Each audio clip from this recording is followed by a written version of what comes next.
Hi everybody and welcome back. In this video we're gonna have a look at probably the coolest mini switch ever.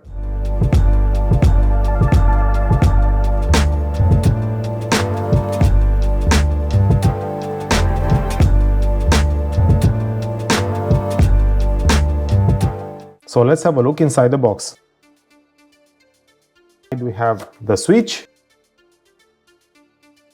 a pretty big power adapter, and a warranty information card.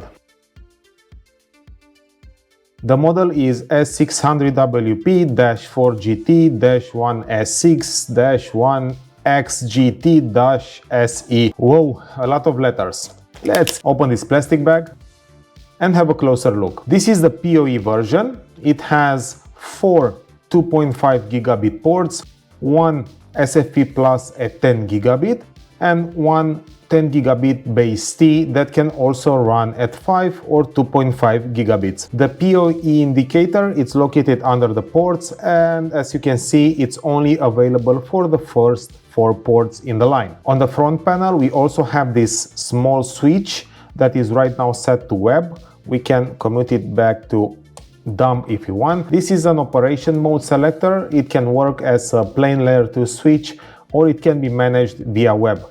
After each flick of the switch, keep in mind that you will have to reset the unit. On the side we have some vents on both of the sides, no rack mount options, and on the back we have a slot for the power connector and a grounding point. Grounding points are pretty rare now, but since this is an all metal case, they did an excellent job on that.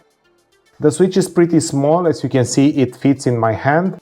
The target use for this switch is to be installed in my home 10-inch rack. If you have this switch on web, you can see that the IP address on which it can be reached is 192.168.0.1. Please keep in mind that this IP address is static, so word of advice is that you change the allocation mode to another IP or to DHCP before installing the switch in your network, since some wireless routers will most likely have the same IP, and that will basically bring your network down.